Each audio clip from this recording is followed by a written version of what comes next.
नमस्कार मैत्रिणींनो, स्वागत आहे तुमचे आपल्या यूट्यूब चॅनलवर। आज पुन्हा एकदा तुमची आमची आपल्या सगळ्यांची आवडती मालिका म्हणजेच लग्नानंतर होईलच प्रेम या मालिकेचा एक नवीन एपिसोड पुन्हा एकदा तुमच्यासाठी घेऊन आलेली आहे। आजचा एपिसोड खरंच पाणीपुरीसारखा खूपच चटपटीत असणार आहे। आजचा एपिसोड शेवटपर्यंत आवर्जून पहा।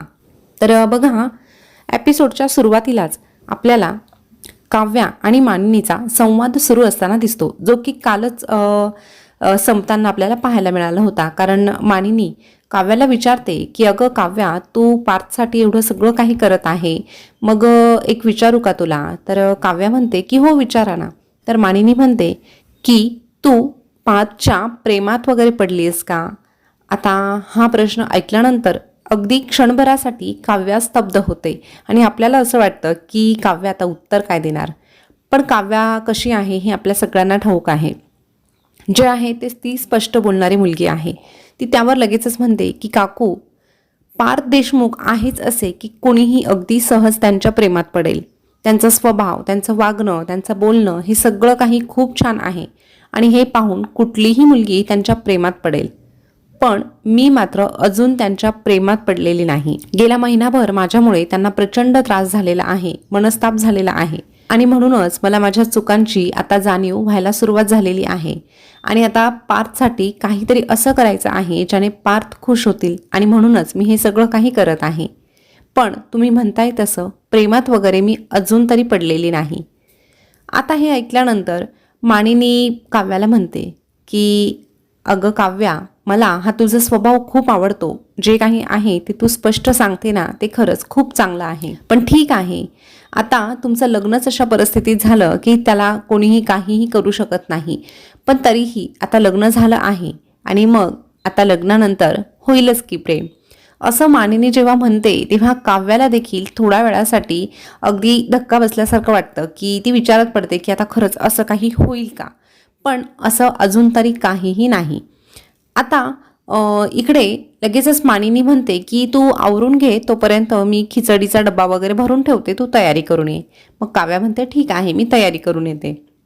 आता ती तयारी करायला निघून जाते आणि इकडे दुसरीकडे आपला जो जीवा आहे तो देखील नंदिनीला इम्प्रेस करण्यासाठी प्रचंड मेहनत घेत आहे आणि अजूनही त्याच्या प्रयत्नांना म्हणावं तसं यश काही आलेलं नाही। आता कालच्या भागामध्ये आपण पाहिलं होतं की नंदिनीच्या आनंद निवासमध्ये मिस्टर अँड मिसेस महाजनी येणार असतात। त्यांना डोनेशन वगैरे द्यायचं असतं, पण त्या अगोदर त्यांना पाहणी करायची असते आणि नंदिनीने ठरवलेलं असतं की मिस्टर अँड मिसेस महाजनी जे आहे ते आपल्यावर इम्प्रेस झालेच पाहिजे आणि आपल्याला डोनेशनही मिळालंच पाहिजे। अर्थात ती जे काही डोनेशन घेते ते गरजू व्यक्तींसाठीच वापरत असते, पण डोनेशन मिळणं देखील तितकंच गरजेचं असतं। आता त्यासाठी नंदिनी मिस्टर अँड मिसेस महाजनींशी संवाद साधत असते आणि त्यांच्या प्रत्येक प्रश्नाचं अगदी बरोबर उत्तर देत असते। तेवढ्यात मिस्टर महाजनी म्हणतात की हे सगळं ठीक आहे, तुमचं जे काही कार्य आहे ते आम्हाला आवडतं, पण बऱ्याचदा असं होतं की चित्र जे काही आहे ते भलतंच दाखवलं जातं आणि त्याच्या मागे जे काही घडतं ते मात्र वेगळंच असतं। असं म्हटल्यावर मात्र नंदिनीचा थोडासा गोंधळ उडतो आणि काय उत्तर द्यावं हे तिला समजत नाही। पण ती काही उत्तर देणार तितक्यातच जीवा त्या ठिकाणी येतो आणि जीवा मात्र नंदिनीची बाजू घेऊन भरभरून बोलू लागतो। जीवा नंदिनीच्या प्रत्येक गोष्टीबद्दल मिस्टर अँड मिसेस महाजनींना पटवून सांगत असतो आणि ते त्यांना पटतं देखील, कारण अर्थात ते तसंच आहे। हे पाहून मात्र नंदिनी आता खूप खुश झालेली आहे, पण तरीही ती हे कबूल करणार नाही। पण आतून तिला एक प्रकारची खूप प्रसन्नता लाभलेली आहे। जीवा नंदिनीचं भरभरून कौतुक करत असतो आणि ते कौतुक करत असताना नंदिनीला इम्प्रेस करण्याचा देखील प्रयत्न करत असतो। आणि एकंदरीत काय तर जीवाच्या बोलण्याने मिस्टर अँड मिसेस महाजनी खूप इम्प्रेस झालेले आहे आणि पुढचं जे डोनेशन आहे ते लवकरात लवकर देणार आणि तेही वाढवून देणार, असं जेव्हा मिस्टर अँड मिसेस महाजनी नंदिनीला सांगतात तेव्हा नंदिनीला देखील प्रचंड आनंद झालेला आहे। आता त्यांची निघायची वेळ होते, तेवढ्यातच नंदिनी म्हणते की आपल्या कॅन्टीनमध्ये तुमची जेवणाची उत्तम सोय केलेली आहे, चला आपण जेवायला जाऊया।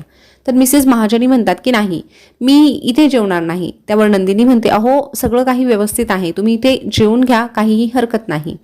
तर ती म्हणते की नाही, मला जे काही खावंसं वाटतंय ना ते इथे मिळणार नाही, तर रोड साईड जे चाट वगैरे असतं ना मला ते खावंसं वाटत आहे। आता हे ऐकल्यानंतर तिलाही प्रश्न पडतो की आता काय करावं। तर तितक्यात जीवा म्हणतो की ठीक आहे, जे तुम्हाला खायचं आहे ते इथेच तयार होणार आणि अगदी हायजीन तयार होणार। हे पाहिल्यानंतर मात्र नंदिनीला शॉक बसतो, कारण जीवा मात्र सगळ्या काही तयारीतच आलेला असतो. आता जीवा पटापट सगळी काही तयारी करतो, पाणीपुरीचा मस्त स्टॉल लावतो आणि त्या ठिकाणी मिस्टर अँड मिसेस महाजनी अगदी पोट भरून मनसोक्त पाणीपुरी खाण्याचा आनंद लुटतात. नंदिनीचा जो स्टाफ असतो तो देखील आनंदाने पाणीपुरी खात असतो. सगळं काही मजेशीर वातावरण या ठिकाणी घडलेलं असतं. दुसरीकडे ऑफिसमध्ये पार्थ आणि काव्या असतात. आता काव्याने तिच्या मनाप्रमाणे काही गोष्टी घडवून आणण्याचं ठरवलेलंच आहे. तसंच काही आपल्याला या ठिकाणी पाहायला मिळतं.